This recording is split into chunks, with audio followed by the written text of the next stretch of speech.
righty, you're all very welcome. Greetings and salutations, especially to my little group of Patreon supporters who, if you'd care to join their number, then just go to the link above. Just that thing up there. Go up there. That's where it is. Okay, thank you. Now, this was the week that self-proclaimed great deal-maker Donald Trump was royally shafted by Israeli Prime Minister Benjamin Netanyahu into dropping bunker-buster bombs in Iran. Here's a short clip. It's very interesting. Here's a clip describing the type of bomb, which is a bunker buster. Yes. What it specifically needs to get to in the ground. Yeah, some people may say, well, wait a minute, the B-2 is a stealth bomber. It goes in where you have very heavy air defenses, where enemy radars would be able to see it. And so why is it being used in Iran when we know that the Israelis have taken down all of the air defense systems? That's because this MOP, this hardened penetrator that can go up to 200 feet below the ground, can only be carried by the B-2. So the B-52 has carried it before, but the weapon system itself is only certified to fly on the B-2. So this is why the B-2s had to go in to use these bunker-busting bombs. So the whole idea is that of the 30,000 pounds, only 5,000 pounds are explosives. Most of it is a very hardened case because it has to punch through rock and dirt, and it has to push all that force down many layers. It actually has a fuse that can sense going through various layers. And so the idea here is that they've got to collapse those big, massive halls that we've actually seen pictures with because the IAEA's been in there. Collapse these halls and collapse dirt on top of these centrifuges that were enriching uranium to a weapons quality capability. So it's interesting that it was the same Donald Trump who, during his last campaign to oust Biden, which he did, well, he's the man who accused Joe Biden of being weak and ineffective because, wait for it, our president will start a war with Iran because he has absolutely no ability to negotiate. He's weak and he's ineffective. Yeah, but it wasn't El Joe who got conned by the Israelis into attacking Iran. It was Donald who fell for that Zionist trap. Now, it soon became clear that the Israelis had promised Trump a wee back deal, that if he did their dirty work, and dropped the big bunker bombs, then they'd accept a deal supposedly brokered by him following that attack to prove how great a deal maker Donald was. But wouldn't you know it, Netanyahu, he lied and continued to bomb Iran. Well, what do you expect from a war criminal and genocidal psychopath? When it became clear that Israel had no intention of honouring any ceasefire negotiated by Trump, even after he had dropped the bunker bombs, well, the Donald was so incensed that he dropped an F-bomb right on the White House lawn. Israel says that Iran violated the peace agreement and the ceasefire agreement. Do you believe that Iran is still committed to peace? Yeah, I do. They violated it, but Israel violated it too. Are you questioning if Israel is committed? Israel, as soon as we made the deal, they came out and they dropped a load of bombs, the likes of which I've never seen before. The biggest load that we've seen. I'm not happy with Israel. You know, when I say, okay, now you have 12 hours, you don't go out in the first hour and just drop everything you have on them. So I'm not happy with them. I'm not happy with Iran either. But I'm really unhappy if Israel's going out this morning because the one rocket that didn't land, that was shot, perhaps by mistake, that didn't land. I'm not happy about that. You know what? We basically have two countries that have been fighting so long and so hard that they don't know what the fuck they're doing. Do you understand that? No. This has been reported as the first time a sitting president has ever used the F word. I feel it is only important, very important, to be fair and say this is factually incorrect. Now, most of you will be far too young to remember the whole Watergate scandal. But the tapes of Richard Nixon that came out during that scandal, well, they showed that the old tricky dicky, he was effing and blanting the whole time he was in the Oval Office. So while the Donald's F-bomb wasn't the first heard within the hallowed walls of the White House, he most definitely is the first sitting president to use profanities deliberately in public. This is something I can't imagine great historic presidential orators such as Lincoln or indeed Kennedy doing. At least not in public. And yes, I know. Before you, I know that while Kennedy may not have used the word, he did engage in what the word described on many occasions within the White House while president. Indeed, Kennedy's proclivity for carnal activity whilst president was so well known at the time that when a general was asked to comment on his behaviour, he memorably replied, "Well, I'd rather he did it to a woman than the country." Great line, great line, great line. Now, unfortunately, the morbidly obese, fake tan-covered Trump tragically seems to be doing it solely to the country, which will no doubt be a great relief to his wife, Melania. Now, the humiliated Trump faced internal criticism from even his most devoted fanatical followers, such as Uber Trump devotee and General Flipper Marjorie Taylor Greene. Tell you what, 6 months in, Steve, and here we are turning back on the campaign promises, and we bombed Iran on behalf of Israel. Yes, it was on behalf of Israel. We're entering a nuclear war, the World War III, because the entire world is going to erupt. And you want to know the people that are cheering it on right now? Their tune is going to drastically change the minute we start seeing flag-draped coffins on the nightly news. Good old Marjorie. Always keeping it real. Well, real if you're on strong medication, that is.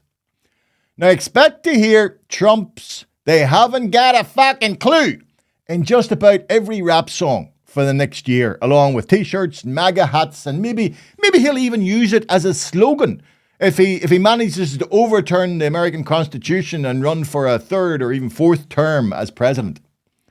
But the final sting in the tail for Trump's interference on behalf of Israel is that while him and all his acolytes are claiming that they have obliterated Iran's nuclear facilities, there are credible reports that his bombs actually had little effect, as the Iranians had already moved their stockpile of enriched uranium before American stealth bombers appeared over the horizon.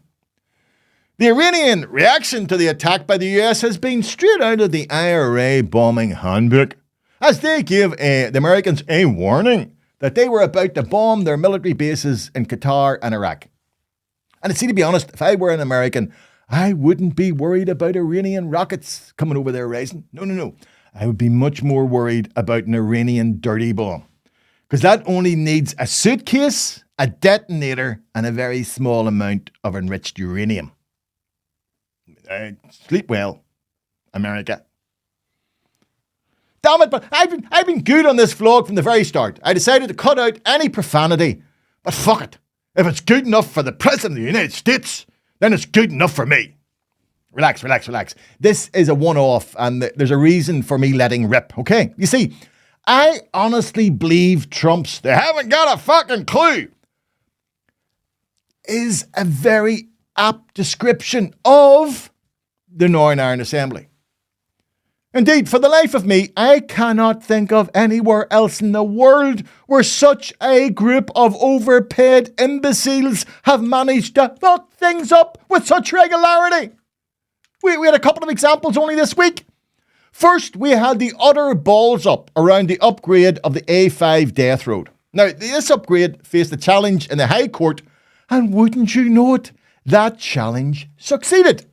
Because in the words of the presiding judge, the proposed upgrade contravened climate change targets passed by, wait for it, the Northern Ireland Assembly. Follow me in this. Okay, so let me get this right. The Infrastructure Minister, Sinn Féin's Liz Kimmins, turned up in court and was shocked and surprised that her planned upgrade failed due to environmental legislation passed by her own party. This is a level of fuckwittery unheard of even by the low standards of the Northern Ireland Assembly.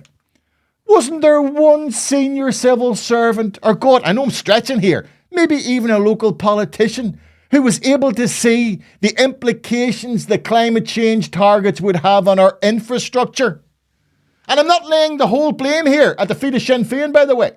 These net zero environmental laws had cross-party support. They were all clapping it through, so we're all equally culpable of being numpties. But this couldn't be more serious, people. 50 people have lost their lives on the A5 since 2006.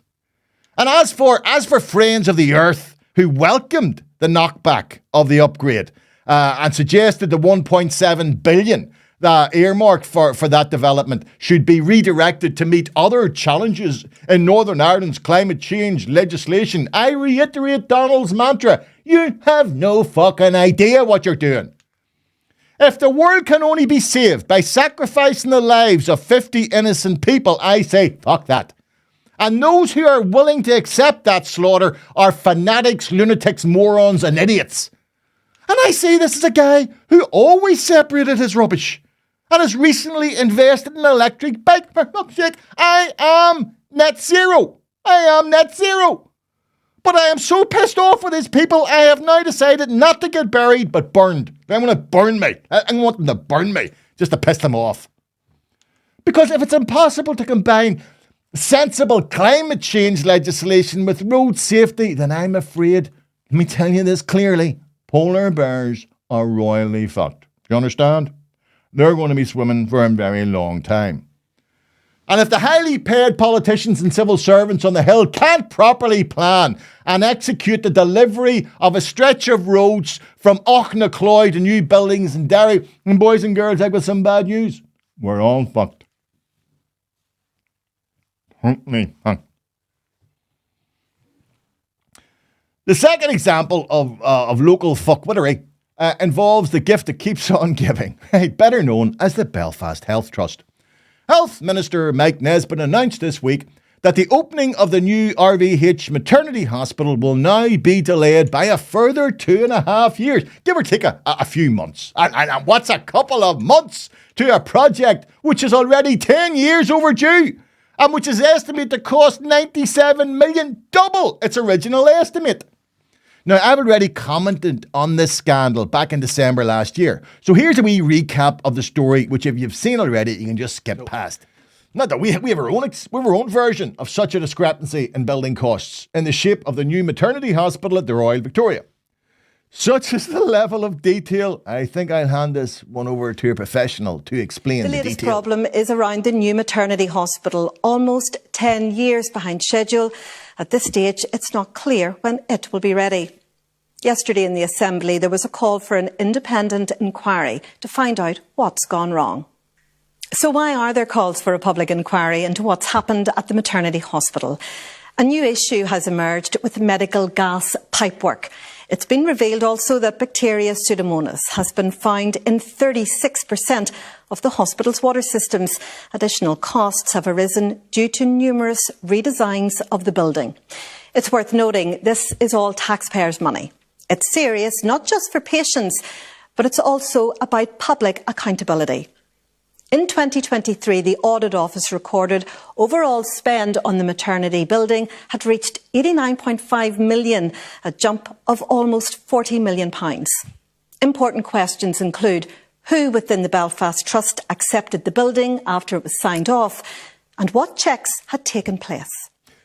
Now, leaving aside the egregious increase in costs, leaving aside the disgraceful list of defects leading to no sure completion date, what I find utterly astounding is that nobody, and I do mean nobody, seems to know who's responsible for this unfolding disaster. The Health Board, they've washed their hands. Right, the Civil Service, they've gone. And no real surprise here, but the Muppets up on the Hill appear to have had no oversight on the millions of public money being wasted on this travesty. So not only do Northern Ireland mothers now face yet another delay, but it is clear that oversight has completely broken down. And this isn't the only or an isolated incident. What we know for sure is tens of millions in public money has gone somewhere for a job which has yet to be anywhere near completed. And I, as a taxpayer, would like someone, I don't care who it is, to explain to me, just to explain, who's responsible for this disaster? Well, what steps are being taken to hold them to account? And what changes will now be implemented to stop this ever happening again? I, of course, fully expect none of those reasonable questions to ever be answered. as what passes for local politicians continue to argue about irrelevancies, while our health sector, education sector, roads and transportation collapse upon our heads. Me tell you, there are banana republics out there who look at our dysfunctional assembly and shake their heads in bewilderment. And the question I asked then, I reiterate now. Who's responsible? And who will be held to account for this waste of public money? Now, one thing is blindingly obvious here, and that is that the Belfast Trust is not to be trusted. It has proved over the last decade that it is not fit for purpose. And all those involved in its governance and running should stand down. Or if they won't stand down, they should be sacked immediately. That would happen in any other industry anywhere else in the world. So it's time that Health Minister Mike Nesmith grew a pair and stopped dicking around with his putting in extra measures and got rid of all those involved. Bring in an independent business consultancy firm to take over. God knows they could not do any worse. And I'll guarantee they'll be a lot cheaper. Much, much cheaper. But if he refuses to do that, here's my prediction. I'll be playing that same clip from 2024 year in and year out as this utterly dysfunctional health trust continues to hemorrhage public money as it fails to deal with bullying and building projects which never get completed. Another man who's proved beyond doubt that he's absolutely no fucking idea what he's doing is Prime Minister Keir Starmer. Now, Keir has just been forced into his third U-turn in the last year. First, there was the climb down on winter fuel payments for pensioners, followed by a decision to hold an inquiry into grooming gangs, and now the biggest humiliation of all. He's been shafted by his own MPs, who revolted in record numbers to thwart his attempt to cut benefits for the disabled. With a little luck, this could be the end of Starmer, who's now wounded, which is little surprise as he's always been a Tory in Labour clothing. This latest revolt within the Labour Party has left a £5 billion hole in Chancellor Rachel Reeves' budget, which will no doubt get filled with more taxes for plebs like us. Rather than imposing real equitable taxes on the parasite billionaires who are sucking the life out of the UK and most other economies. Until there is a concerted campaign to rein in the greed of the 1%, the 99% will continue to see their standard of living decrease. As an example, the 1% gathered in Venice over the weekend for the wedding of one of their own, namely billionaire Amazon boss Jeff Bezos. Here are some of them arriving, and you won't need me to name check them. You'll know them all.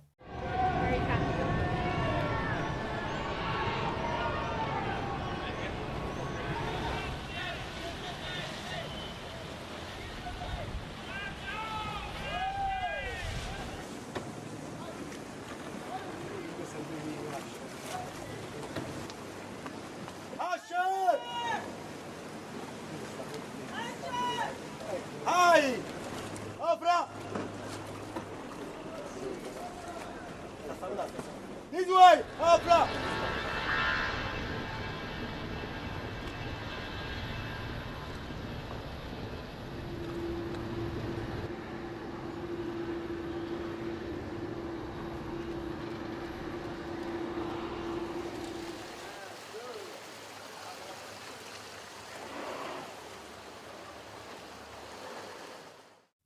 Now, old Jeff took over a whole Venetian island for his wedding. And the wedding's expected to cost somewhere in around $34 million, which is small change. Do you understand? He could find that back down the back of his sofa, being one of the richest men in the world with a net worth of, wait for it, around $200 billion.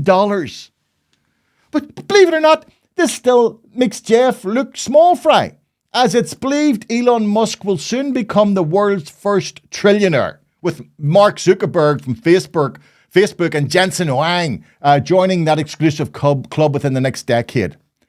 Now, for those wondering, $1 trillion is a 1 followed by 12 zeros. 12 zeros. No, if you're an ordinary person, it's still hard to envisage the scale. So here's a wee image to put it in context, right? Now, first you have $10,000, okay? Now, for, I'd say, 70% of the world's population, that may as well be $1 billion, because the vast majority of people in the third world work for maybe $1 or $2 a day. They're never going to see $10,000, right? Then you have 100 million. Now, that can be put in a pallet, right? One pallet. $1 billion takes 10 pallets. You're going to have 10 pallets for $1 billion. But then we take an existential jump. Right? Look at what $1 trillion looks like. It looks like a tar block. Look at it. Goes right up into the air. You could have 20 lifetimes and never spend that amount of money. Like, to give another insight of how skewed our world has become, it's estimated that the top 1% own more wealth than the bottom 95% of the world's population put together. How long our economies, or indeed societies, can survive such obscene disparities of wealth is anyone's guess. Though whenever such extreme disparities occur, history seems to throw up extreme examples of realignments in the shape of, say, both the French and Russian revolutions. With that in mind, I wonder, does Amazon sell guillotines? I must look that up. It's that time of year again. Birds are nesting, butterflies have taken flight, and hooded thugs have begun appearing, erecting flags where they aren't wanted. Yes, a new 16 million mixed-use housing development, that means Prod and Take and Prod, in Lisburn. Well, a group of cowardly thugs masked up turned up last week and erected flags and lampposts. Now, I have dealt with flags ad nauseum in the past, okay? But what I didn't explain at that time was the reason for the erection of flags. Now, the reality is, the best explanation I can give is, the way dogs mark their territory with piss, our unemployed peacetime warriors attempt to claim territory with flags. This, of course, happens on both sides of the sectarian divide, and is a rather pathetic reminder that we still come a long way to go before claiming that peace has finally arrived. Neither is there little hope of any leadership from our politicians, as a report of a flags commission set up by them in 2016 and costing 800,000 quid, by the way, 800,000 quid, has been shelved in the Assembly for 4 years. The report by the Commission on Flags, Identity, Culture and Tradition was released in 2021 and seemingly is under consideration by the Assembly's Executive Office, which is a joint department of First Minister Michelle O'Neill and Deputy First Minister Emma Little-Pengelly. A spokesperson for that department explained the recommendations of the report are under consideration as part of the current review of the Together Building a United Community strategy. Well, here, there is a united community in Lisburn who'd be very happy if our politicians got off their lazy arses and brought in real legislation to stop sectarian thugs intent on sowing division by erecting flags nobody either asked for nor wants. Of course, what's much more likely to happen is that the Assembly's Executive Office will commission another report costing £1 million to report back on the first report, so no action has to be taken on either report, with the issue of contentious flags kicked down the road for another 4 years. Has anybody ever watched the comedy show Yes Minister? Great show. Brilliant wee show. Which I'm getting a distinct feeling is being used like an operational manual by our political class. I think as soon as they get into the Assembly, they're sat down in front of a TV and they're showing that, and they're told that's what we do. We give them sort of answers. That's what we do. What do? We don't do nothing. Nothing. You understand? We don't do nothing. We don't build roads. We don't deal with the health service. We don't build hospitals. We don't deal with flags. We just talk. With nice big words. We'll do a report. That's what we'll do. Get a report done. Somebody get a report done. You'll do nothing. You hear me? You'll do nothing.